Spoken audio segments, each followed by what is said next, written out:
فوجی جوانوں کی نگرانی میں کیسر کلپنا اور اس کے ساتھیوں کو میں اپنی نگرانی میں جیسور سے شمال کی طرف درس نہ جاؤں اور کیسر کو ساتھیوں سمیت بارڈر کراس کروا کر کھلنا واپس لوٹ آؤں، اور میری واپسی پر 12 سال سے رانی، اس کے بیٹے رضی اور اس کی بیوی اور تھائی ساتھیوں کو فوری کھلنا لایا جائے، اور تھائی اور رضی کے سوا باقی سب کو ہرن گھاٹا بھیج دیا جائے، اور بعد میں اور تھائی اور رضی سونیا کو اٹھا کر ہرن گھاٹا چلے جائیں۔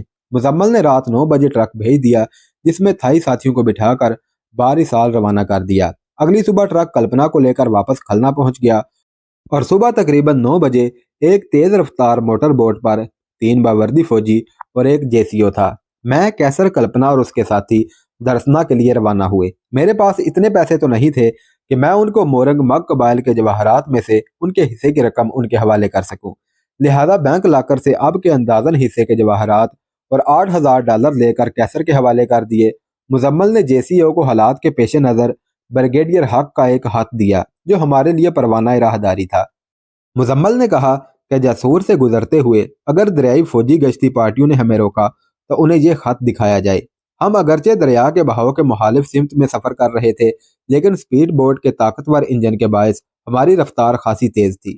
جیسور سے درسنا تک دریا کے پاٹ کے دونوں سائیڈوں پر بہت زیادہ درخت تھے، اور انہی درختوں کے نیچے فوجی دریائی گشتی پارٹیاں ہیوی مشین گنز لیے کھڑی تھی۔ ہماری بوٹ کے فوجی ان کو دیکھتے ہی کھڑے ہو جاتے۔ باوردی فوجی دیکھ کر انہوں نے ہمارے ساتھ کوئی تعارض نہ کیا، اور کھلنا کا فاصلہ ہم نے 7 گھنٹے میں طے کیا۔ اس دوران 2 مرتبہ بوٹ کو ریسٹ دینے کے لیے کنارے پر لایا گیا، اور ہم نے بھی کنارے پر لیٹ کر ریسٹ کی اور کرنل مزمل کے بھیجے ہوئے سینڈوچ کھائے۔ دنیا بھر کے ممالک جن کی سرحدیں آپس میں ملتی ہیں، وہاں قانونی طور پر سرحد پار کرنے والوں کے علاوہ غیر قانونی طور پر بھی سرحد پار کرنے والوں کی تعداد کچھ کم نہیں ہے۔ وہاں کے مقامی لوگ نہ صرف اجرت لے کر محفوظ پوائنٹس تک لے جاتے ہیں، بلکہ زیادہ اجرت لے کر سرحد پار کروا کر کسی بھی زیادہ محفوظ اور بہتر جگہ پر چھوڑنے کے لیے ساتھ بھی چلے جاتے ہیں۔ دونوں طرف کے بارڈر پر موجود سیکیورٹی فورسز سے بھی ان کے تعلقات ہوتے ہیں، اور روپیہ لے کر یہ بارڈر سیکیورٹی فورسز والے اپنی آنکھیں اور کان بند کر لیتے ہیں۔ رضی نے بھی شام تک 2 ایسے مقامی آدمی تلاش کر لیے جنہوں نے میرے ساتھیوں کو بھارتی بارڈر کراس کروانے والے بھارتی قصبے شانتی پور تک پہنچانے کی ذمہ داری بھی قبول کر لی۔ دونوں کی اجرت بما سیکیورٹی فورسز کے منہ بند کرنے کے لیے $1,000 طے ہوئی۔ درسنا سے بارڈر صرف 4 کلومیٹر ہے۔ شام 7 بجے کیسر اور اس کے ساتھی مجھے گلے ملے اور الوداع ہوئے۔ ان سے الوداعی ملاقات میں ہم سب کی آنکھیں آنسوؤں سے تر ہو گئی۔ مجھے ان سے جدا ہو کر یوں لگ رہا تھا کہ جیسے میں بالکل تنہا رہ گیا ہوں۔ کیسر کو میں نے کہا کہ شانتی پور پہنچ کر اپنی حیریت کا تار کرنل مزمل کے گھر کے ایڈریس پر بھیج دے۔ پروگرام کے مطابق کیسر نے اپنے ایک ساتھی کے ساتھ کلپنا کو چھوڑنے دارجلنگ جانا تھا، اور اس کے باقی ساتھیوں نے دہلی کا رخ کرنا تھا۔ کلپنا نے بھی میرا پاکستان کا ایڈریس لیا اور وعدہ کیا کہ وہ مجھ سے خط و کتابت رکھے گی۔ میں نے کیسر کو کہا کہ آٹومیٹک رائفل ساتھ لے جائے، اور اگر بارڈر کراس کرتے وقت کوئی پرابلم بنے تو اسلحہ کا استعمال ضرور کرے۔ دشمن کے ہاتھوں مرنے سے پہلے دل میں یہ کسک تو نہیں رہتی کہ مقابلہ کے بغیر ہی بزدلوں کی طرح مارے گئے۔ الغرض ان کو رخصت کر کے میں نے اسی جگہ چند گھنٹے رکنے کا فیصلہ کیا، کیونکہ بارڈر کراس کروانے والے دونوں آدمی اپنے ایک اور ساتھی کو اپنے ہمراہ لے جا رہے تھے، جس نے بارڈر کراس کروا کر انڈین فورس سے محفوظ ہونے کے بعد کیسر کا ایک رکا مجھے لا کر دینا تھا۔ صبح 4 بجے کے قریب وہ شخص واپس لوٹا اور مجھے کیسر کا رکا دیا، جس میں اس نے لکھا تھا کہ وہ بخیر و عافیت سیف زون میں پہنچ گئے ہیں اور انہیں کوئی دقت پیش نہیں آئی۔ کیسر لوگوں کے جانے سے لے کر اب تک میں بے چینی میں تھا، اور کیسر کا رکا ملنے کے بعد مجھے سکون ملا، اور کمر سیدھی کرنے کے لیے میں اور رضی وہیں لیٹ گئے۔ صبح 8 بجے ہم موٹر بوٹ کی طرف روانہ ہوئے۔ فوجی بوٹ میں ہمارے منتظر تھے۔ واپسی کے سفر میں ہماری بوٹ کی پانی کے بہاؤ اور وزن کم ہونے کی وجہ سے رفتار بہت زیادہ تھی۔ ہم جیسور سے بھی خیریت سے نکل آئے، اور راستے میں 2-3 جگہ پر رک کر پیٹ کی آگ بجھائی، اور شام ہوتے ہی ہم کھلنا پہنچ گئے۔ تینوں فوجیوں کے ہمراہ میں کرنل مزمل کے گھر گیا۔ فوجی تو کرنل کو اپنی ڈیوٹی کا بتا کر اپنے یونٹ واپس چلے گئے، رضی میرے ساتھ ہی تھا۔ مزمل کے گھر ہم نے شام کا کھانا کھایا۔ اپنی کوٹھی کے ایک کمرے میں اس نے رضی کے سونے کا بندوبست کیا، اور اسے کمرے میں بھیج کر مجھے کہا کہ جب تک کھلنا سے ہماری واپسی نہیں ہو جاتی ہمیں نہایت ہوشیاری سے رہنا ہوگا۔ میری FIU نے مجھے بتایا ہے کہ اگرچہ بھارتی FIU کی ٹیم واپس چلی گئی ہے لیکن اپنے چند کارکنوں کو یہیں پر چھوڑ گئی ہے اور وہ سارے شہر میں کتوں کی طرح ہماری بو سونگتے پھر رہے ہیں۔ وہ درشن ہوٹل اور بعد میں کینٹ کے گیسٹ ہاؤس میں بھی گئے تھے۔ بریگیڈیئر حق کے مہمانوں کے کوائف تو اس سے پوچھنے کی ان میں ہمت نہ تھی، لیکن درشن ہوٹل کی انتظامیہ سے تمہارے متعلق خاصی چھان بین کی گئی ہے اور دونوں گائیڈز ابھی تک ہماری حراست میں ہی ہیں، اور یہ بھی معلوم ہوا ہے کہ ان دونوں کے گھر پر بھی وہ لوگ گئے تھے۔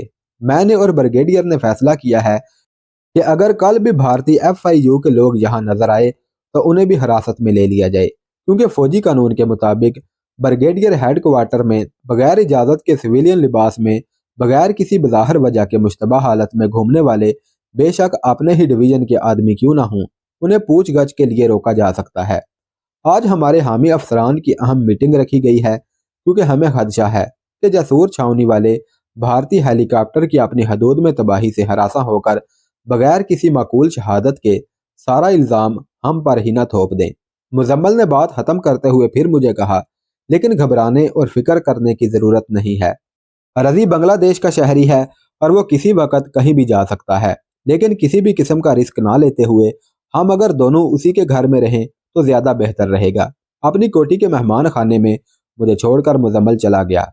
میں نے حساب لگایا کہ سونیا کے چرچ جانے میں بھی ابھی 5 دن باقی تھے اور یہی ایک موقع تھا کہ ہم سونیا کو آسانی سے اٹھا سکتے تھے۔ خانقاہ پر دعویٰ بولنے اور سونیا کو وہاں سے اٹھانے کے لیے اب میرے پاس وسائل بہت کم تھے، یوں کہہ لیں کہ تھے ہی نہیں۔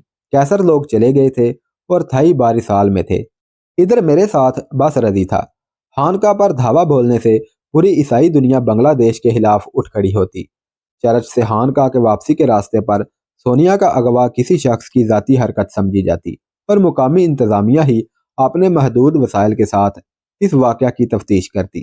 ہمارا منصوبہ اگرچہ کم خطرناک تھا، لیکن اگر کوئی ہوشیار ضلعی حاکم خلنا میں داخل اور باہر جانے والے دریائی راستوں کی ناکہ بندی ہی کر دیتا تو ہمارا بچ نکلنا محال تھا۔ میں اس منصوبہ بندی کو آخری ٹچ دیتے ہوئے سو گیا اور صبح کرنل مزمل کو کہا کہ میرے تھائی ساتھیوں کو پرسوں واپس بلوا لے اور خواتین کو کہہ بھیجے کہ بالکل تیاری کی حالت میں رہیں۔ انہیں کسی بھی وقت کھلنا آنا اور ہرن گھاٹا پہنچنا ہوگا۔ مزمل نے میرے کہنے پر اپنے ایک بااعتماد JCO کو بھیجا جس کے ساتھ میں نے شہر جا کر بینک لاکر سے جواہرات اور رقم نکال لی۔ حالات لمحہ بہ لمحہ تبدیل ہونے کے آثار تھے اور شاید بعد میں یہ ممکن نہ ہوتا کہ میں شہر جا سکوں۔ ہم نے اپنے بچاؤ کے لیے جو حفاظتی اقدامات کیے تھے ان کی وجہ سے ہم محفوظ تو ہو گئے تھے، لیکن خطرہ ابھی پوری طرح سے ٹلا نہیں تھا، اور ایک مسئلہ جس کے متعلق میں نے کبھی سوچا بھی نہ تھا وہ یکا سامنے آ گیا۔ خانقاہ کی وین کو راستے میں روک کر سونیا کو اغوا کرنے تک تو سب ٹھیک تھا، لیکن سونیا 15 دن کی تھی جب سے اسے خانقاہ والوں کی پرورش میں دے دیا گیا تھا اور اس کی پرورش اسی ماحول میں ہو رہی تھی، اس لیے وہ اپنے آپ کو کٹر عیسائی ہی گردانتی تھی۔ ہم نے اپنے پروگرام میں اس بات کو نظر انداز کر دیا تھا کہ وین سے اٹھاتے وقت سب سے زیادہ مخالفت سونیا نہیں کرنی تھی۔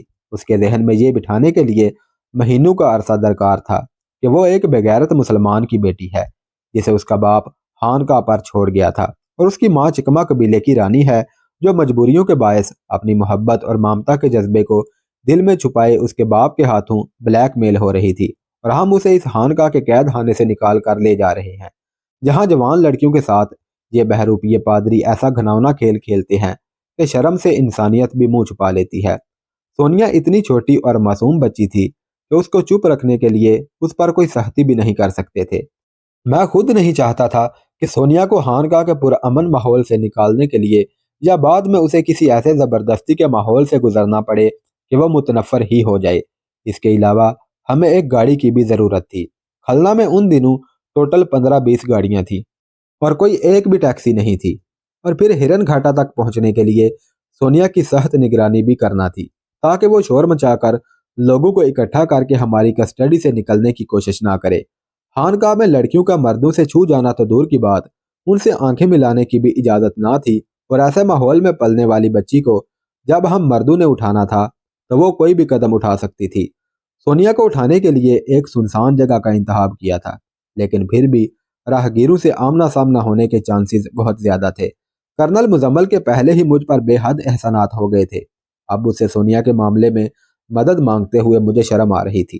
چاروں طرف نظر دوڑانے کے دوران مجھے مسز ڈیوڈ کا خیال آیا۔ پیسے کی اسے بے حد ضرورت تھی۔ جوانی میں شوہر کی موت کے بعد وہ بالکل تنہا رہ گئی تھی، اور اب اپنی ڈھلتی جوانی میں اپنی ضروریات پوری کرنے کے لیے غیر مردوں کو اپنی جانب راغب کرتی تھی۔ وہ بیوقوف بھی نہیں تھی۔ جس طرح اس نے سونیا کو ٹریس کیا تھا وہ کمال تھا۔ اپنے مذہب سے بھی اسے کوئی لگاؤ نہ تھا، ورنہ ہان کا اور اپنی اندرونی کہانی مجھے نہ سناتی۔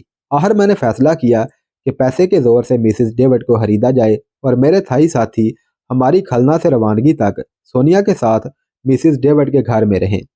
سونیا بھی مسز ڈیوڈ کی وجہ سے خود کو اجنبیوں میں گھرا ہوا محسوس نہیں کرے گی، اور مسز ڈیوڈ انگریزی میں نہ صرف اسے اصل حقائق سے آگاہ کر سکیں گی بلکہ بہت کچھ سمجھا بھی دیں گی، تاکہ جب ہم سونیا کو جہاز پر لے جائیں اور اپنی ماں سے ملے تو سونیا ممتا کے جذبے سے کسی حد تک آگاہ ہو چکی ہو۔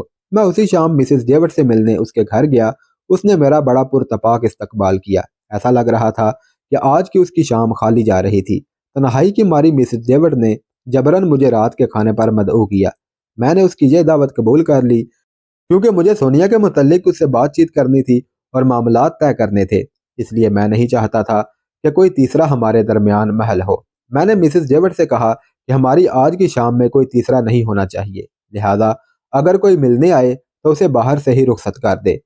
کچھ ادھر ادھر کی باتیں کرنے کے بعد مسز ڈیوڈ شراب کی بوتل اور گلاس لے آئی۔ میں نے پینے سے معذرت کر لی تو وہ اکیلے ہی پینے لگی۔ جب میں نے سونیا کی بات چھیڑی تو وہ بولی کہ میں تو سمجھی تھی کہ آج کی شام تم میرے ساتھ بتاؤ گے، اسی لیے کسی تیسرے کے انوالومنٹ سے منع کر دیا ہے۔ بہرحال سونیا کے متعلق جو کہنا ہے کہہ ڈالو، پھر ہم اپنی محفل جمائیں گے۔ مسز کی حالت دیکھ کر میں سمجھ گیا کہ ایسی حالت میں جو چاہوں اس سے منوا سکتا ہوں۔ میں نے تھوڑا اس کے قریب ہوتے ہوئے کہا کہ میں بھی چاہتا ہوں کہ تمہاری اور اپنی تنہائی دور کروں، مگر میرے سر ایک بوجھ ہے، پہلے یہ تو ہٹ جائے، پھر ہم مل کر آج کی شام انجوائے کریں گے۔ میں نے بات شروع کرتے ہوئے کہا کہ مسز ڈیوڈ، سونیا کو اٹھانے سے لے کر اور یہاں سے روانہ ہونے تک مجھے سونیا کے لیے تمہارے گھر سے زیادہ محفوظ جگہ کہیں اور نظر نہیں آ رہی۔ میں اور میرے ساتھی جو اس دوران تمہارے گھر پر رہیں گے سونیا کے لیے بالکل اجنبی ہوں گے۔ تمہاری اس سے شناسائی اسے بہلانے میں بہت کام آئے گی۔ میرے سارے ساتھی مسلح ہوں گے اور وہ سونیا کو تمہارے گھر سے بھاگنے نہیں دیں گے۔ تم سونیا کو بہلا سکو گی اور اسے دنیا کی رنگینیوں سے آگاہ کرو گی۔ اس کام کا معاوضہ تمہیں $5000 کی صورت میں ملے گا۔ اگر تم یہاں سے اکتا چکی ہو تو میں تمہیں اپنے ساتھ پاکستان لے جانے کا وعدہ بھی کرتا ہوں، جہاں تم نئے ماحول میں نئی زندگی کا آغاز کر سکتی ہو۔ ابھی تمہارے پاس خاصا وقت ہے، یہاں تو تم ڈیوڈ کی بیوہ ہی کہلاؤ گی۔ پاکستان میں تم یہاں کی صعوبت کو بھول کر نئی راہوں پر چل سکتی ہو۔ مسز ڈیوڈ نے شاید اکٹھے $5000 زندگی میں کبھی دیکھے بھی نہیں ہوں گے۔ اس وقت کی کرنسی ریٹ کے مطابق $5000 کے بدلے بنگلہ دیشی 5 لاکھ ٹکا ملتے تھے۔ مسز ڈیوڈ نے میری خواہش کے مطابق کام کرنے کی حامی بھر لی۔